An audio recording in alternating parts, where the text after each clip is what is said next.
प्रहलाद और होलिका की कथा। होली को लेकर हिरण्यकश्यप और उसकी बहन होलिका की कथा अत्यधिक प्रचलित है। प्राचीन काल में अत्याचारी राक्षस राज हिरण्यकश्यप ने तपस्या करके ब्रह्मा से वरदान पा लिया कि संसार का कोई भी जीव जंतु, देवी देवता, राक्षस या मनुष्य उसे ना मार सके। ना ही वह रात में मरे, ना दिन में मरे, ना पृथ्वी पर, ना आकाश पर, ना घर में, ना बाहर, यहाँ की कोई शस्त्र भी उसे ना मार पाए। ऐसा वरदान पाकर वह अत्यंत निरंकुश बन बैठा। हिरण्यकश्यप के यहाँ प्रहलाद जैसा परमात्मा में अटूट विश्वास करने वाला भक्त पुत्र पैदा हुआ। प्रहलाद भगवान विष्णु का परम भक्त था और उस पर भगवान विष्णु की कृपा दृष्टि थी। हिरण्यकश्यप ने प्रहलाद को आदेश दिया कि वह उसके अतिरिक्त किसी अन्य की स्तुति ना करे।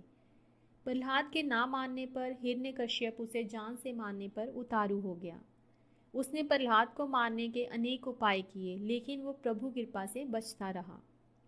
हिरण्यकश्यप की बहन होलिका को अग्नि से बचने का वरदान था। उसको वरदान था कि वो आग में नहीं जलती थी।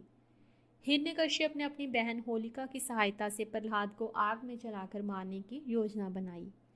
होलिका बालक प्रहलाद को गोद में उठाकर जलाकर मारने के उद्देश्य से आग में जा बैठी। प्रभु कृपा से होलिका जलकर वहीं भस्म हो गई। इस प्रकार प्रहलाद को मारने के प्रयास में होलिका की मृत्यु हो गई। तत्पश्चात हिरण्यकश्यप को मारने के लिए भगवान विष्णु नरसिंह अवतार में खंबे से निकलकर गोधूली समय,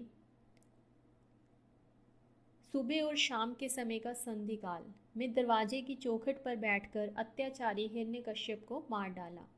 तभी से होली का त्योहार मनाया जाने लगा। होली के त्योहार की पूजा विधि।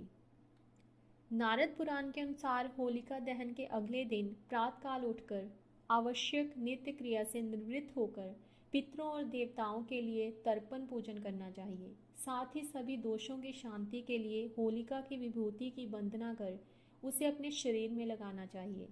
घर के आंगन को गोबर से लीपकर उसमें एक चौकोर मंडप बनाना चाहिए और उसे रंगीन अक्षतों से अलंकृत कर उसमें पूजा अर्चना करनी चाहिए। ऐसा करने से आयु की वृद्धि, आरोग्य की प्राप्ति तथा समस्त इच्छाओं की पूर्ति होती है। हिंदू धार्मिक ग्रंथों के अनुसार होलिका दहन, जिसे होलिका दीपक और छोटी होली के नाम से भी जाना जाता है, को सूर्यास्त के पश्चात प्रदोष के समय, जब पूर्णिमा तिथि व्यापत हो, करना चाहिए। भद्रा, जो पूर्णिमा तिथि के पूर्ववाद में व्यापत होती है, के समय होलिका पूजा और होलिका दहन नहीं करना चाहिए। सभी शुभ कार्य भद्रा में वर्जित हैं। होलिका दहन के मुहूर्त के लिए निम्नलिखित बातों का ध्यान रखना चाहिए। भद्रा रहत प्रदोष व्यापिनी पूर्णिमा तिथि होलिका दहन के लिए उत्तम मानी जाती है। यदि भद्रा रहत प्रदोष व्यापिनी पूर्णिमा का अभाव हो, परंतु भद्रा मध्य रात्रि से पहले ही समाप्त हो जाए, तो प्रदोष के पश्चात जब भद्रा समाप्त हो तब होलिका दहन करना चाहिए।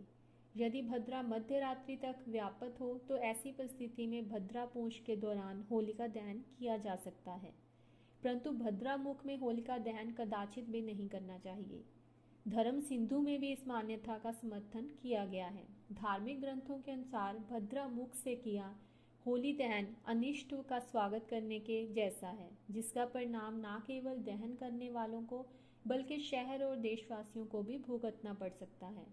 किसी साल भद्रा पूंछ प्रदोष के बाद और मध्य रात्रि के बीच व्यापत ही नहीं होती, तो ऐसी स्थिति में प्रदोष के समय होलिका दहन किया जा सकता है। कभी दुर्लभ स्थिति में यदि प्रदोष और भद्रापूष दोनों में ही होलिका दहन संभव ना हो तो प्रदोष के पश्चात होलिका दहन करना चाहिए।